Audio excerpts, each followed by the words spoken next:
Ada makhluk Tuhan tuh yang disebut malaikat, diciptakan dari cahaya, immaterial, dan karena itu tidak perlu material. Malaikat diberikan akal tapi tidak diberikan nafsu.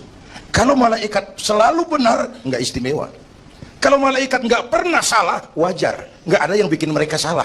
Material nggak perlu, seksual nggak perlu, sama duit budek, sama perempuan kagak open. Malaikat. Sebaliknya ada makhluk Allah yang namanya binatang, diberikan otak tapi tidak diberikan akal. Mereka hanya diberi nafsu. Sapi kalau dia ngeliat rumput, nggak usah nanya ini rumput halal apa haram, nggak usah. Ayam jago kalau sudah datang syahwatnya, nggak usah nengok ini banyak orang apa enggak, nggak usah. Dan itu wajar binatang. Nah, yang ketiga kita manusia, makhluk paling kompleks, diberi akal, diberi nafsu. Tiap hari sejak bangun tidur sampai tidur kembali terjadi pergolakan perjuangan antara bisikan akal dan nafsu. Kadang akal menang, kita naik jadi malaikat, cuman potongannya manusia. Kadang nafsu menang, kita turun lebih kayak binatang, bahkan lebih rendah daripada binatang, lebih buas daripada binatang. Buas-buasnya sapi, makanannya cuma rumput. Manusia kalau sudah puas itu aspal, kabel telepon, minumnya solar, lebih puas dari binatang sekalipun. Agar akal bisa mengendalikan nafsu, Allah menurunkan agama. Bukan menghilangkan, mengendalikan, mengatur. Manusia tanpa nafsu bukan manusia. Manusia nafsu melulu, kebo. Islam nih, agama nih nggak ngilangin nafsu, ngatur supaya sesuatu pada tempatnya. Jangankan hidup berkehidupan, pakai kopiah saja mesti ada caranya tuh. Ya, ada cara ceramah ya gini, dagang miringin dikit, main gaple begini. Mau pakai kopiah aja ada cara aja tuh. Mengendalikan nafsu itu ditempatkan pada tempatnya, bukan menghilangkan nafsu. Laki-laki perlu perempuan, perempuan perlu laki-laki, itu nafsu. Islam ngatur lewat pintu yang disebut nikah. Maka dalam Islam jangankan orang biasa, kiainya boleh kawin. Benar, saya kalau kiai nggak boleh kawin saya pilih mundur. Berat, rontok rambut. Ngatur. Saudara-saudara hadirin yang saya hormati, jadi ternyata di sini bukan perjalanan terakhir. Bahkan ini harus jadi titik awal ke depan, menata hari esok yang lebih pasti dan lebih baik. Pertama, jangan pernah terniat kita akan kembali ke sini lagi. Jangan pernah terniat bahwa kita optimis, itu harus. Bahwa kita semua punya salah, itu pasti. Nih, saya nih, Zainuddin nih, kalau mengharap masuk surga pakai amal yang saya kerjakan sendiri, roman-romannya tipis harapan. Bener.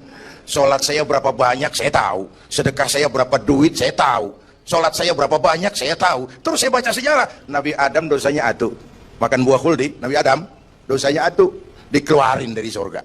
Kita dosa banyak, pengen masuk, kan kagak nyambung nih, nggak nyeklek. Untung Allah itu bukan Tuhan pendendam. Allah itu ramah dan penuh rahmah. Manusia, dosamu banyak, coba kau lihat rahmatku jauh lebih banyak. Manusia, dosamu besar, lihat ampunanku jauh lebih besar. Kau nangis di hadapanku, aku senyum melihatmu. Kau berjalan menujuku, aku lari menyambutmu. Sini manusia, sini. Itu yang bikin kita optimis. Allah ramah dan penuh rahmah. Tuhan kita bukan Tuhan pendendam. Jangankan kita nih yang ada dalam Duratan Riyadhus Shalihin itu kan riwayat lama. Ada mbahnya bajingan, tengik lagi. Ini pernah membunuh 99 manusia, 99 orang dibunuh. Bayangin, satu hari datang hidayah, ada keinginan taubat kembali. Berangkat dia, cari ustadz mau menyatakan taubat. Yang ditemuin ustadz belum tapi matang, masih mengkel.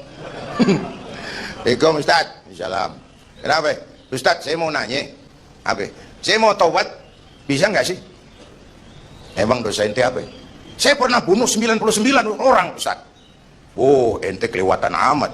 99 mau kegedean itu, susah taubatnya. Susah. Enak aja, 99 dibunuh. Kurang ajar ente. Oh niat namanya bajingan digituin naik darahnya, sialan nih Ustaz nih. Orang mau taubat kok ngomongnya nggak enak. Gue pikir daripada 99 dengan gue lempengin nih.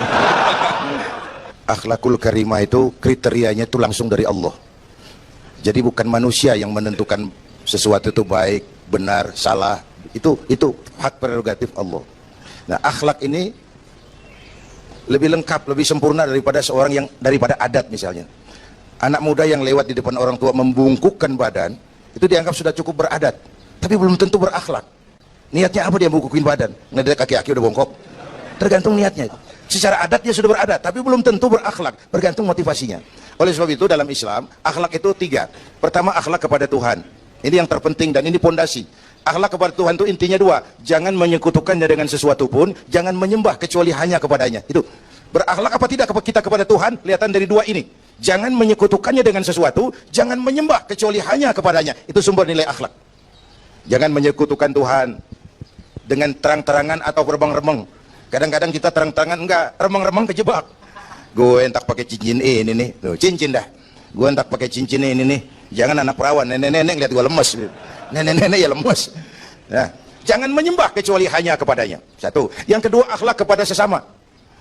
Baik sesama muslim, non-muslim, dan seterusnya. Yang ketiga, akhlak kepada lingkungan. Dia sama pohon ini kan kita harus berakhlak. Sama air kita harus berakhlak. Satu saat kampung saya banjir, saya ngomong sama kong saya, "Kong banjir kong." Kata kong saya, "Biarin, bukan salah air." Habis, salah lo. Salah kita bagaimana lah? Lo tempat air lo tempatin. Yang punya tempat datang dia kagak ngerti, ini tempat gua di sini nggak beda lo. Banjir. Artinya apa? Di Jakarta ini kita nggak ngasih tempat buat air, pantas dong dia ngayap kemana-mana.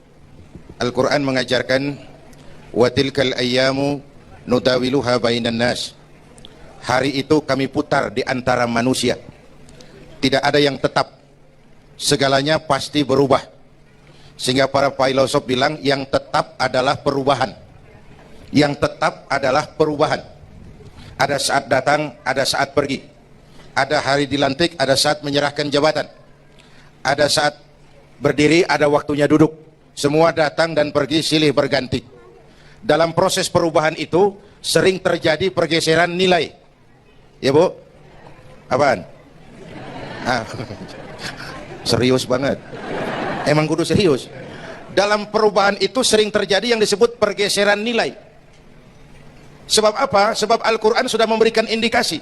Kalla innal insana la yatgha ar-ra'ahus taghna. Manusia sering lupa diri apabila melihat dia berada dalam posisi yang mapan. Baik kemapanan itu karena kemampuan intelektual, karena kekuatan materi, atau karena faktor kekuasaan. Dikala itu orang sering lentur dan luntur, mengalami proses degradasi.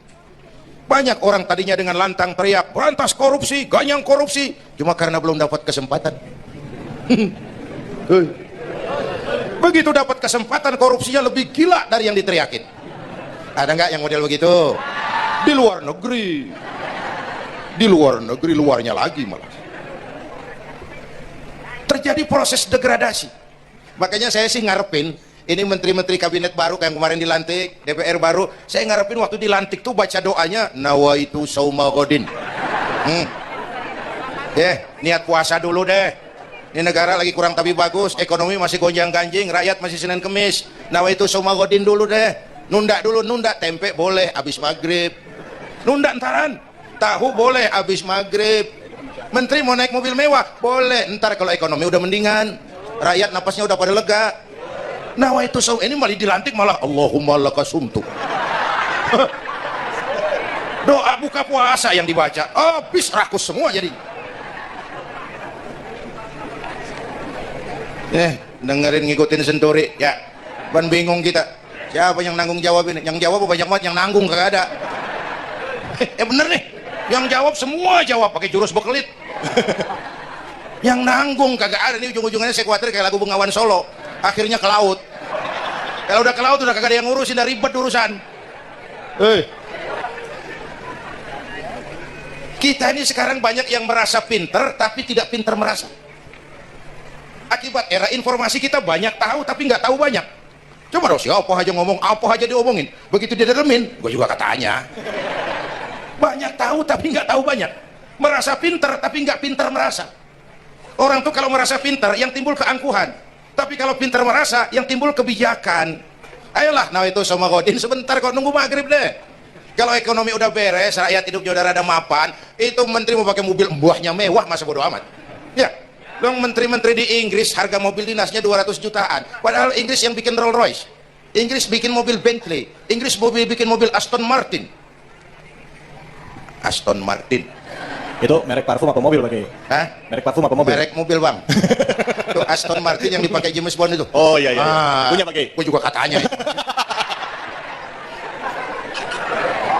Lah mobil menterinya harga 200 jutaan. Menteri-menteri Malaysia pakai mobil Proton Saga, produknya sendiri. Kita 1,3 miliar. Mudah-mudahan mobil dinas baru ini bisa meningkatkan kinerja saya, kata seorang menteri. Dodol. Apa hubungannya mobil mewah sama kinerja? Apa hubungannya mobil mewah sama kinerja? Kalau memang mental bajai, biar naik Mercy juga selandang-selandang nggak karu-karuan. Mental. Dan ini saya mau bicara, kita perlu stabilitas temperatur batin atas terjadinya perubahan yang membawa pergeseran nilai. Kita harus kayak ikan di laut. Ibu tahu ikan di laut? Tahu? Itu katanya ikan di laut udah Kristen semua. Sebab yang paling gedenya paus.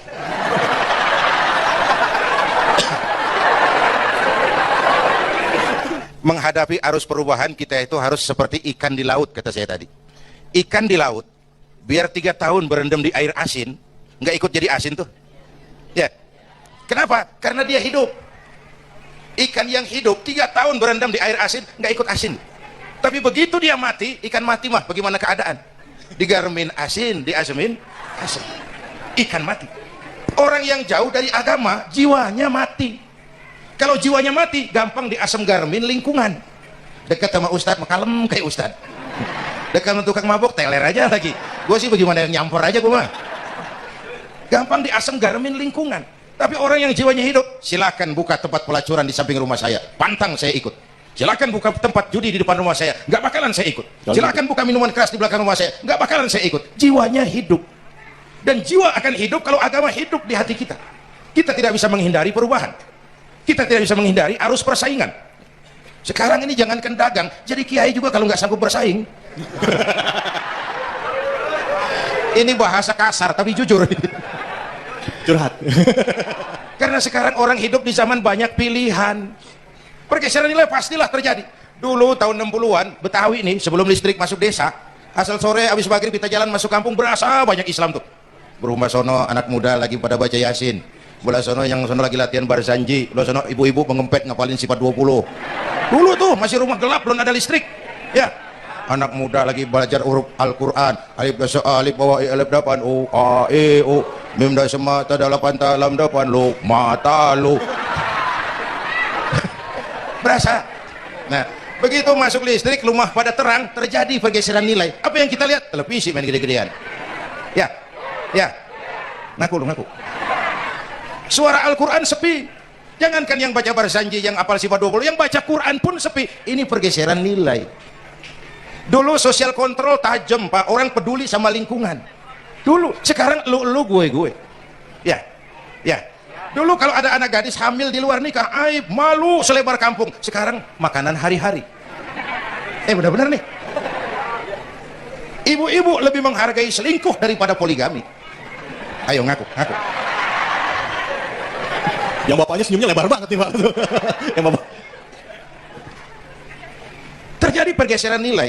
Nah, kita ingin pergeseran nilai itu yang positif, bukan yang negatif. Nah, supaya bisa kita harus punya filter. Ini kan abad entertain, Pak. Orang pandai membangun pencitraan sekarang ini. Karena rakyat kita, umat kita ini kan sekarang kayak daun kering, Pak. Gampang dikumpulin, susah diikat. Berisik, gampang dibakar. Cepat heran, gampang kagum. Masyarakat mall. Nih ibu-ibu nih, coba asal ada mall baru, rame-rame aja berangkat. Belah sono buka, rame-rame dia ke sono. Kagak belanja. Numpang heran doang. Ke sono heran, kemari kagum. Ini dimanfaatkan oleh ahli entertain. Pandai membungkus, membangun opini, membangun pencitraan. Maka kita harus punya filter. Menghadapi arus perubahan, harus punya stabilitas temperatur batin. Apa konsepsi dasarnya? Agama, Bu. Kekuasaan kalau jatuh ke tangan orang beriman, aman. Ilmu kalau jatuh ke tangan orang beriman, manfaat. Harta kalau jatuh ke tangan orang beriman, manfaat. Rahmatan lil. Tapi kekuasaan jatuh di tangan orang yang jauh dari iman. Fir'aun kan dulunya cuman raja bang, cuman kelamaan jadi raja, nggak ada yang nandingin, akhirnya lupa daratan ngaku jadi Tuhan. Ana rabbukumul a'la, aku Tuhanmu yang paling tinggi katanya. Dihadapi oleh Musa, dulu mah adu sihir, sekarang kan adu konsep. Itu cuman beda versi aja. Dulu adu sihir, sekarang adu visi dan misi. Polanya sama, begitu orang tuh dikenal dari visi dan misinya. Akhirnya Fir'aun mengangkat diri jadi Tuhan, ditenggelamkan di Laut Merah. Begitu udah cengap-cengap napas sampai tenggorokan baru amantu bi Rabbi Musa wa Harun. Aduh, kalau begini saya juga percaya sama Tuhannya Musa. Udah mau mati. Walaikal maut gemes banget, dikedukin lumpur, dijubulin, mampus loh. Kemarin kemana, udah gini hari baru beriman. Kekayaan kalau jatuh di tangan orang yang jauh dari iman, yang muncul korun, lupa diri, lupa daratan, masuk dalam kategori kalla innal insana la yatgha ar-ra'ahus. Maka dalam pada itu kita bersyukur Majelis Ulama memberikan fatwa yang berkenaan dengan perubahan-perubahan yang terjadi di tengah-tengah kita, supaya kita ini punya pagar, supaya kita punya benteng ada yang kita pegang. Dan yang memberikan fatwa juga Majelis Ulama, bukan seorang tuh, majelis, lalu terdiri dari berbagai macam proses pertimbangan. Nggak sembari ngelamun di bawah pohon jambu tuh nyusun fatwa tuh. Saya perlu sampaikan ini sebab orang kan harus hati-hati. Memang ada hadis, barang siapa yang berijtihad lalu ijtihadnya benar dapat 2 pahala, kalau ijtihadnya salah dia dapat 1 pahala. Man ijtahada, man di sini bukan lil itlaq, bukan siapa saja, barang siapa lalu siapa saja, nggak beres urusan. Barang siapa yang memenuhi persyaratan untuk berijtihad lalu dia berijtihad, itu yang kalau salah dapat 2, kalau salah dapat 1, kalau benar dapat 2. Jadi man ijtama'a fihi syurutul ijtihad, bukan man lil itlaq lalu siapa saja boleh berijtihad lalu lahir fatwa yang aneh-aneh. Tetapi sungguh pun demikian, fatwa Majelis Ulama itu tidak bersifat mengikat. Ini yang bijaksananya. Tuh, dalam Al-Quran Pak, Bu, balik lagi ke ceramah nih. Dalam Al-Quran Allah itu maha bijaksana. Kapan? Coba. Kalau surga disediakan untuk orang yang tidak punya dosa, sepi surga. Ya, nih ayo jujur nih, ada nggak yang kagak punya dosa di sini? Nggak ada. Untung Allah bilang apa? Wa amma man sakulat mawazinuhu fahuwa fi 'ishatir radiyah. Orang yang timbangan kebaikannya lebih berat dari timbangan kesalahannya, bukan nggak punya salah. Orang yang timbangan kebajikannya lebih berat dari dosanya, bukan nggak punya dosa ya, tapi lebih berat. Dan itu yang kita harapin. Ada dosa, ada salah, iya, tapi timbangan kebaikan lebih berat daripada timbangan kesalahan.